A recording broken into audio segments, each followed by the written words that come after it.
Not a single book publisher wanted The Martian. A few years later, it made $500 million at the box office. The Martian turns 10 years old this month, so here are some things I bet you never knew about it. The story behind The Martian starts on June 16th, 1972, when John Weir, a particle physicist, and Janet Tuer, an electrical engineer, gave birth to a baby boy, Andy Weir. Weir grew up in the Bay Area and read a ton of classic science fiction by authors like Arthur C. Clarke and Isaac Asimov. He started working as a computer programmer at the age of 15 and ultimately went to UC San Diego for computer science, though he didn't graduate. He then worked as a programmer at companies like AOL, Palm, and Blizzard, where he worked on Warcraft 2: Tides of Darkness, though he was fired by Blizzard in 1995 for poor performance. In the early 2000s, Weir decided to pursue science fiction writing. He created the webcomic Casey and Andy, which helped launch his writing career. His first major success then came with the short story The Egg in 2009, which later inspired the rapper Logic and his third studio album, Everybody. Anyway, back in 2009, Weir set out to write his first novel, The Martian. He did an extensive amount of research to make the science in the book as accurate as possible. He studied orbital mechanics, astronomy, and the history of human spaceflight. And his plotting was similarly meticulous. He claimed to know the exact date of each day in the book. Despite his success online, no literary agents wanted to work with him. So Weir decided to self-publish The Martian in 2011 as a serial, one chapter at a time, on his website for free. Eventually, at the request of his fans, he made the entire book available for 99 cents on the Amazon Kindle store, which was the cheapest Amazon would allow him to price the book. The book organically rose to the top of Amazon's best-selling science fiction titles, and Weir ended up selling 35,000 digital copies in just 3 months, which was more than the total free downloads on his site. So finally, book publishers started to pay attention, and he sold the print rights to Crown for over $100,000 in March 2013. At around the same time, Hollywood came snooping around. 20th Century Fox won the film rights to the book, and it hired Simon Kinberg to produce. By 2014, The Martian had then become a New York Times bestseller, while Fox and Kinberg hired Cabin in the Woods filmmaker Drew Goddard to write and direct the movie. Some months later, Goddard turned in his first screenplay draft, and it caught the eye of Matt Damon. But then the writer-director decided to pursue a Sinister Six movie in Sony's Spider-Man universe, and so Drew Goddard left the project. That Sinister Six movie never ended up happening. But in his absence, Simon Kinberg brought The Martian to Ridley Scott, who loved it. He was especially attracted to its focus on science, and he was excited to balance the story's entertainment and educational values. And once Ridley Scott was on board, the movie quickly got a green light. Drew Goddard later said he was happy Ridley Scott made the movie because it ended up much better than what he would have directed. Then they had to find the cast, and let me remind you just how stacked this movie is. Besides Matt Damon, you've got Jessica Chastain, Chiwetel Ejiofor, Kristen Wiig, Jeff Daniels, Michael Pena, Sean Bean, Kate Mara, Sebastian Stan, Mackenzie Davis, Benedict Wong, Donald Glover, and Nick Mohammed. Though it should be noted that the Media Action Network for Asian Americans actually criticized 2 of those selections. The org said having Mackenzie Davis play Mindy Park and Ejiofor play Vincent Kapoor was whitewashing and erasing Asian characters. They claimed Park was Korean American and Kapoor was of Indian descent. Andy Weir later said that he perceived Park as Korean, but didn't explicitly write her that way, and that Kapoor was American, and quote, "You can be Kapoor and black." He also said that he intentionally avoided physical descriptions of his characters in the book. Naomi Scott was also cast and shot scenes as Ryoko, a member of the JPL team, but her scenes were cut from the movie. Jessica Chastain prepared for her role by meeting with astronauts and scientists at the Jet Propulsion Laboratory and the Lyndon B. Johnson Space Center. She was specifically inspired by astronaut Tracy Caldwell Dyson, saying, "She's very matter-of-fact, very straightforward. My character is dealing with the guilt of leaving a crew member behind, but she's still responsible for the lives of 5 other crewmates. I tried to play her as Tracy would have been in those moments." Matt Damon, meanwhile, prepared with the script and director Ridley Scott. Quote, "For me, the rehearsal process was sitting with Ridley and kind of going line by line and moment by moment through the script, and playing out a plan of attack for what we wanted each scene to accomplish." Matt Damon also told Ars Technica that he and Scott were inspired by the 2003 documentary Touching the Void, which tells the story of trapped mountain climbers in the Peruvian Andes. NASA was heavily involved with the making of the movie, including its film and TV liaison Bert Ulrich, James L. Green, the director of the Planetary Science Division, and Dave Lavery, program executive for Solar System Exploration. They answered hundreds of questions the production had about radioisotope systems, the look of potential HABs, aka the residences for future Mars astronauts, and a whole lot more. NASA also gave the production hundreds of real images of Mars and control centers, down to what the computer screens would look like, all for research purposes. Production designer Arthur Max also got to tour the Johnson Space Center in Houston. Max ended up creating a futuristic and modernized version of mission control for the movie, but in real life he said the Johnson Center looked like a rundown college campus. According to Newsweek, NASA participated in the film way more than other space movies. Quote, "Staff from many NASA departments consulted on the film, from script development through principal photography, and even helped with marketing timed to theatrical release." What did NASA get out of all this? Well, it hoped the movie would fuel public interest in Mars exploration and eventual manned missions to the Red Planet. NASA also launched the first page of the script on one of its rockets in 2014. 2015. Fox then set the budget at $108 million,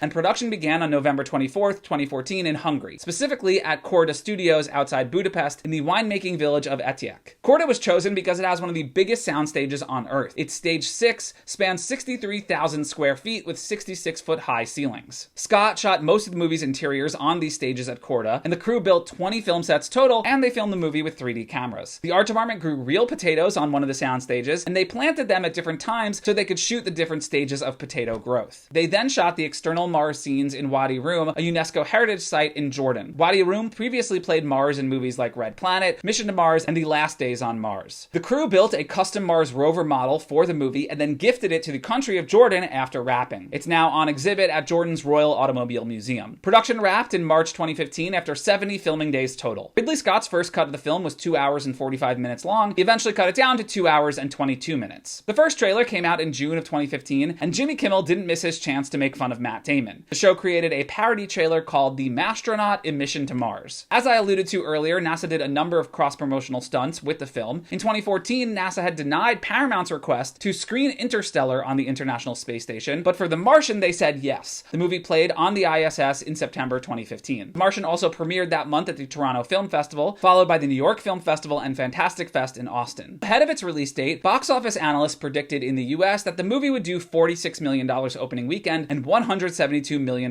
total domestic. Martian then opened on 3,831 screens on October 2nd, 2015. It beat expectations, doing $54 million opening weekend and $228 million total domestic, meaning it notched the second biggest October opening ever at that time. And globally, it took in a huge $630 million at the box office, nearly 6 times its budget, which made it the 10th biggest movie of 2015. Deadline reported that the movie turned a $150 million profit for Fox, and critics loved it. Today, 91% of the 385 reviews assessed by Rotten Tomatoes are positive. They called it smart, thrilling, and surprisingly funny. Audiences, meanwhile, gave it a strong A cinema score in theater exit polls. The few negative reviews said the movie lacked character depth and atmosphere. The movie and book both strove for scientific accuracy, but the movie did take some dramatic liberties. The windstorm on Mars likely wouldn't have been all that powerful. Martian soil was ultimately found to be too toxic to grow food, and duct tape wouldn't work on Mars's negative 76-degree-Fahrenheit temperatures. Also, Mars has 40% less gravity than Earth, but Ridley Scott thought that showing that wouldn't have been worth the effort. Still, scientists applauded the movie. British physicist Brian Cox said, "The Martian is the best advert for a career in engineering I've ever seen." And in 2016, former President Barack Obama named it one of the best science fiction films he had ever seen. The movie was nominated for 7 Oscars: Best Picture, Best Actor for Matt Damon, Best Adapted Screenplay, Best Production Design, Best Sound Editing, Best Sound Mixing, and Best Visual Effects, but it didn't win a single one. That said, it did win the Golden Globe for Best Motion Picture, Musical, or Comedy, and Matt Damon won Best Actor for a film, musical, or comedy as well. AFI and the National Board of Review both named it one of the 10 best movies of 2015. Andy Weir went on to write many more short stories, serials, and novels. His next book was called Artemis, which takes place on a city on the moon in the 2080s. Fox acquired the film rights for that one in 2017, but it's been stuck in development hell. Weir then released Project Hail Mary in 2021 about a school teacher turned astronaut on a mission to save the Earth. MGM snapped up the movie rights to that one before it had even come out. Drew Goddard once again wrote the screenplay with Phil Lord and Chris Miller directing. It stars Ryan Gosling, and it hits movie theaters on March 20th, 2026. Thanks for watching this video. If you've made it to the end, drop a potato in the comments. For more movie histories, check out the attached playlist and subscribe to my newsletter for the latest pop culture news.